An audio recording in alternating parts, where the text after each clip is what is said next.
Shalom, shalom. First and foremost, I want to give all praise, honor, and glory to Yahweh, Bahashem, Yahweh Shai, Bahashem, Rakah HaKodash, and double honors to the apostles and bishops of Great Millstone who teach and rule well, and salutations to the prophets and beloved brothers continuing to exhort the sheep in these last days. And a mighty shalom to the hopeful elect listening in, to the 12 tribes scattered abroad. Shalom, shalom. The title of this epistle is going to be entitled Straight Gate. Straight Gate. Enter in at the straight gate, for narrow is the way and very few that find it. The straight gate, the position of difficulty. It is a refinement process, a chastisement to purge out the iniquities and deep-rooted things that will eliminate you from salvation. So the position of sanctification is a sanctification process at entering in at the straight gate, built up in spiritual discernment and putting on righteousness and exercising wisdom. Straight gate, for very few that find it, very few care to stay in that fire and have patience to endure to be glorified from glory to glory. So with that, let's go into St. Matthew chapter 7, and we will get the verse here. This epistle is entitled Straight Gate. Straight Gate. Matthew chapter 7 and verse 13 reads, "Enter ye in at the straight gate." This is an opportunity, an invitation to serve Yahweh or Yahweh Shai, those who have been called and are hearkening and are persevering through their trials, tribulation, and enduring to the end. Enter ye in at the straight gate. Again, it's a position of perplexity and trial and suffering and rejoicing, and it's a whole refinement process. For he says to flee out of the midst of Babylon and deliver ye your souls. This is the refinement process of entering in at the straight gate. Matthew chapter 7 verse 13, "Enter ye in at the straight gate, for wide is the gate, and broad is the way that leadeth to destruction, and many there be which go in thereat. Many there be which go in thereat." Verse 14, "Because straight is the gate, and narrow is the way which leadeth unto life, and few there be that find it." He says, very few will find it. Find what? Salvation, safety, refuge, wisdom, righteousness, the way unto glory, for refinement and preservation. Because straight is the gate, and narrow is the way which leadeth unto life, and few there be that find it. He says, very few there be that find this gate, this entryway. Right? Let's go to Revelation chapter 3. Revelation chapter 3 and verse 8. This is the Messiah speaking. He says, "I know thy works. I know thy works. Behold, I have set before thee an open door, and no man can shut it. For thou hast a little strength, and has kept my word, and has not denied my name." We are not going to give that cup back to the Most High and say, "I do not wish to partake in any more of your trials and chastisements. No thanks." This is leaving and not entering in at the straight gate, because the door is open unto salvation, and those that may cleave to this opportunity to serve Yahweh Yahweh Shai at entering in at the straight gate are going to endure your trials and refinement and your tests, because this is what is necessary to purge off iniquities and bear good fruits. Those good fruits represent Yahweh Shai. You're putting on the good fruits that is of our high priest. He says, "I know thy works. Behold, I have set before thee an open door." He has opened that door for his elect to enter in. right? I set before thee an open door. Let's go to St. John. Let's go to the book of St. John, chapter 10. Don't bend the pages. John chapter 10. And we're going to grab some verses here, line it up. John chapter 10, verse 7.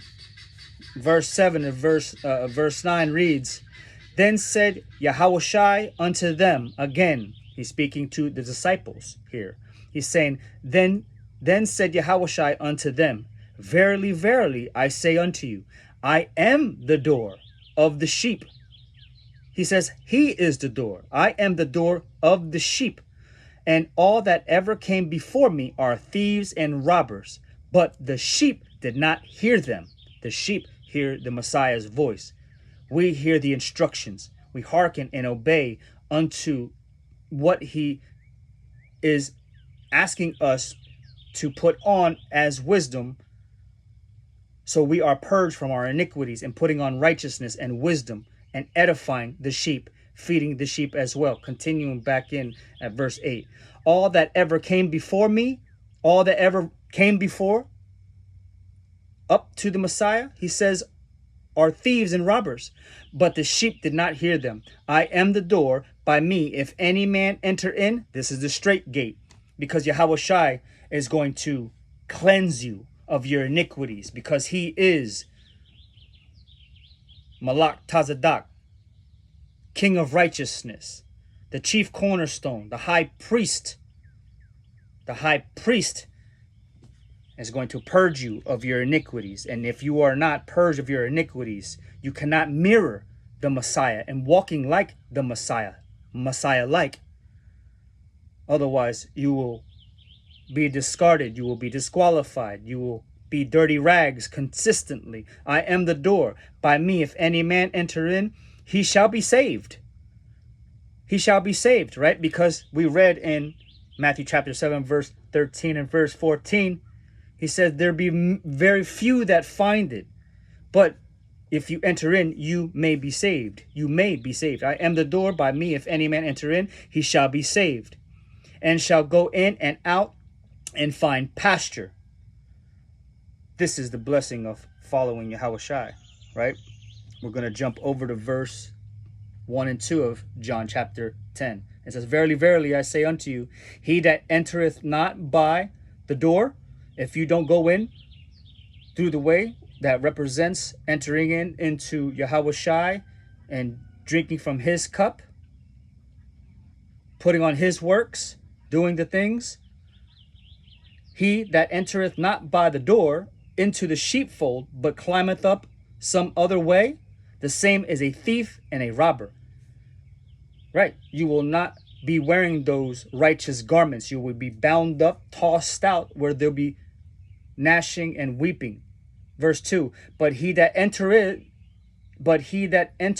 in by the door is the shepherd of the sheep. We're setting ourselves up. He's setting ourselves up. He's causing us to be those shepherds for the sheep. Right? But he that entereth in by the door is the shepherd of the sheep. This is the one that guards the flock, right? Guards the flock. Jumping over to verse 10, John chapter 10 and verse 10. The thief cometh not but to steal and to kill and to destroy. These are those that don't enter in the straight gate. These are those that are not consistently walking the ways of righteousness to be purged of their iniquities. These are the same as a thief that cometh not but for to steal and to kill and to destroy. I am come, Yahushua has come, that they, the ones who consistently are enduring all chastisements and putting on refinement, entering in at that straight gate, I am come that they might have life and that they might have it more abundantly. This world does not represent righteousness. They know not righteousness. So it is contrary to the ways of this world, and putting on righteousness comes with a refinement process. because we are filthy rags, putting on all kinds of iniquity from the past, but we are being purged of it, bearing good fruits, like the Messiah. The Messiah represents good fruits. Let's go to John chapter 6. Jump back a few. John chapter 6. The Messiah represents the door. He represents the straight gate, right? How do you get there? John chapter 6, verse 44. No man can come to me. No man can come to me. This is the Messiah speaking. No man can come to me except the Father, Yahweh, which hath sent me, Yahweh Shai, draw him, and I will raise him up at the last day. Jump down to verse 47 of John chapter 6. It says, Verily, verily, I say unto you, he that believeth on me hath everlasting life. This is a key to get into that straight gate, that door. You have to believe in Yahweh Shai first and chiefly. He that believeth on me hath everlasting life. I am that bread of life. Matthew 4:4. We eat of the Messiah each and every day, putting on wisdom, knowledge, and understanding, taking part of that cup of suffering, those trials, those chastisements, in order to be refined and made perfect. Verse 49. Your fathers did eat manna in the wilderness and are dead. This is the bread which cometh down from heaven, that a man may eat thereof and not die. I am that living bread. Yahweh Shai represents that manna, that wisdom, that knowledge. He gives that living water unto the field so the seeds may grow and produce good fruits.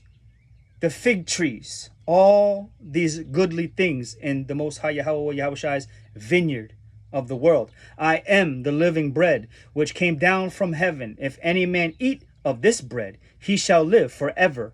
And the bread that I will give is my flesh, which I will give for the life of the world. That world representing the world of Yasha Allah, the 12 tribes of Israel. This is on whom Yahweh Shai has came, shed blood for the redemption of the children of the prophets to be redeemed back into that natural branch, for our forefathers were broken off because of unbelief. He is that straight gate.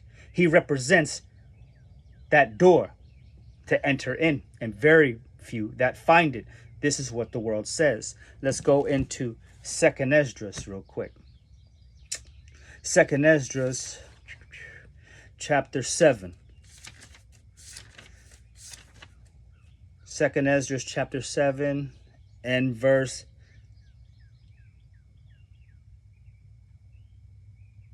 1 second. I'm over here having a brain fart. 2nd Esdras chapter 7. 2nd Esdras chapter 7 verse 7. The entrance thereof is narrow, and is set in a dangerous place to fall, representing this very dark and sinful kingdom. It's a very dangerous place because wickedness is surrounding us. The entrance thereof is narrow, and is set in a dangerous place to fall. Babylon will fall. Like as if there were a fire on the right hand, and on the left a deep water. So there's fire on the right hand side and deep water on the left. So representing that straight and narrow way, right? And very few that find it, very few that stay on that path, because it comes with refinement. It comes with some stumbling and standing back up, repentance, contrite heart, bearing good fruits, being purged, going through your tests and trials, going from glory to glory, magnifying Yahweh Shai all the way through, keeping your eye very, very, very, very, very single. This is a very straight path, where there's fire on the right hand side and deep water on the left, and one only path between them both, even between the fire and the water, so small that there could only but one man go there at once. It's so narrow, it's such a very narrow passage that only one can go in at a time, right? Only one. It's so narrow that only one can enter in that straight gate, that door. And then ultimately, through salvation to enter into the kingdom of heaven. Verse 9, if the city now were given unto a man for an inheritance, if he never shall pass the danger set before it, how shall he receive this inheritance? It's a refinement process full of turbulence, danger set before you, true, honest dangers. Verse 10, and I said, it is so, Yahweh. Then said he unto me, even so also is Israel's portion, Israel representing the 12 tribes. This is what has to be set before the children of Israel in order to be refined, purged, and then given ultimately the kingdom to come. He says, and I, we're in 2nd Ezra chapter 7 and verse 10. He says, and I, it is so, Yahweh. Then said he unto me, even so also is Israel's portion, because for their sakes I made the world. Who did he make the world for? The nation of Israel, to govern it in righteousness and put everything back in its proper order, because everything is dislodged and out of order and in pure darkness. And when Adam transgressed my statutes, then was decreed that now is done. So from that point on, set in motion, began the fall of the nation of Israel, right? So again, it's a very straight path that only one man may enter in at one time. It's very straight. It's a straight gate, right? Let's go into Ezekiel. Ezekiel chapter 14. We'll pick up one verse. Ezekiel chapter 14 and picking up one verse. It says, Ezekiel chapter 14, it says, though these three men, Noah, Daniel, and Job, were in it, they should deliver but their own souls by their righteousness, saith Yahweh power. Only one person may enter in at a time. This is a purging process, right? For refinement. It's so narrow that only one can get into that passageway. It's a very straight gate, and that straight gate, that door, is Yahweh Shai. He is the mediator between his children, his chosen, his elect, the 1/3, and Yahweh and that covenant, right? You have to pass underneath the rod of inspection through Yahweh Shai to be cleared and washed and purged, and he is that straight gate. Let's go into Acts. Acts chapter 14, picking up one verse. Acts chapter 14, verse 22, it says, confirming the souls of the disciples and exhorting them to continue in the faith. Continue, because the straight gate comes with much tribulation. We read on. It says, and that we must through much tribulation enter into the kingdom of the Most High.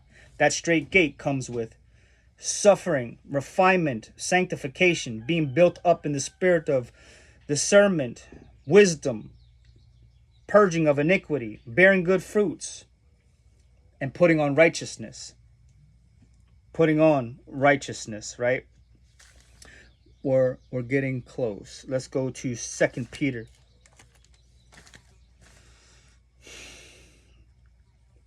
2 Peter chapter 2 and pick up verse 4 to, I guess, 4 to 8. That's what I wrote. 2 Peter chapter 2, verse 4, it says, for if the Most High spared not the angels that sinned, this was the elect from the beginning, and they fell. I'm not going to look for that verse. It says, for if the Most High spared not the angels that sinned, but cast them down to hell, it means falling from power. You lost power now, right? But cast them down to hell and delivered them into chains of darkness. That's representing the curses. Those chains of darkness is now bound. Now you have that curse put upon you to be reserved unto judgment, right? For now, through the dispensation of time until the time of judgment. This is why we're entering into the straight gate, to have that hope and that faith and belief that we may be redeemed from underneath of the curses, out of those chains of darkness, and then be glorified and be brought back into power into the kingdom to come, to be reserved unto judgment, and spared not the old world. He did not spare the old world, but saved Noah, the eighth person, a preacher of righteousness. He was teaching, edifying, exhorting in righteousness, teaching the commandments, bringing in the flood upon the world of the ungodly, crying and sighing for all the abominations that are done therein. This is what Noah did. This is what Yahushua did.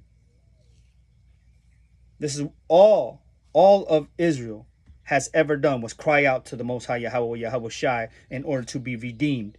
And in order to be redeemed, you have to go into that straight gate to be refined and put on righteousness and be purged of your iniquities and put on and bear good fruits.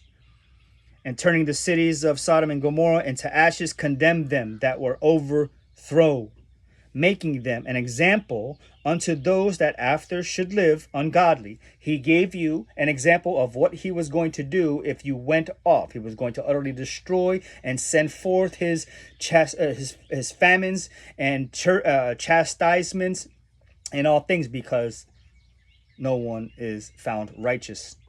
And deliver just Lot, vexed with the filthy conversation of the wicked. Right? For that righteous man dwelling among them is in seeing and hearing vexed his righteous soul from day to day with their unlawful deeds.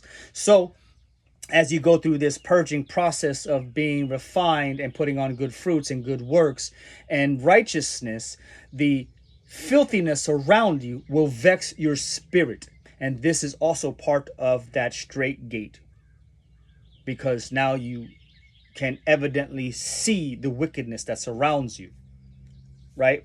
This is perplexity, because you just can't fly off the lid. You have to maintain your integrity and your composure around these vile demons that walk in darkness, who proclaim themselves to be godly, but nothing of the sort. They do not match up what the scripture is saying. Let's go to 1 Peter 1 and 11. 1 Peter 1 and 11 reads, for so an entrance shall be ministered unto you. For so an entrance shall be ministered unto you. That word minister goes into being taught. We're being taught by Yahushua. Teaching, edifying, declaring, being vocal about these things. This is how you shine light to that entrance. His word, the door represents that entranceway. For so an entrance shall be ministered unto you abundantly, unto that everlasting kingdom of our Yahweh or Yahushua. Right? We're going to grab real quick Wisdom of Solomon chapter 2. He says, so an entrance shall be ministered unto you. Wisdom of Solomon 6 and verse 2. It says, therefore the desire of wisdom bringeth to a kingdom. You're putting on wisdom and knowledge and understanding of the scriptures, and it will show you and reveal to you the kingdom to come. You see this one perishing. It has no more strength. It's dwindling. We're in the last seconds of Babylon the Great. We must put on wisdom, knowledge, understanding, and righteousness, and be purged of our iniquity, and entering in at that straight gate, and persevere and be patient. Woe to you that lose patience. It's like you're forfeiting. You don't want to forfeit, right? This is who we are. We are now ministers of the new covenant. We are those priests. We are being purged and putting off sackcloth and ashes and putting on a double garment of righteousness. Let's go to Proverbs chapter 4. Proverbs chapter 4. Proverbs chapter 4. It says, my son, attend to my words. The knowledge of wisdom bringeth to a kingdom. My son, attend to my words. Because Yahushua is that door. He is the chief priest who ministers unto the elect through Yahushua. Yahushua. My son, attend to my words. Incline thine ear unto my sayings. Let them not depart from thine eyes. Keep them in the midst of thine heart. Always keep his word in your mind. For they are life unto those that find them.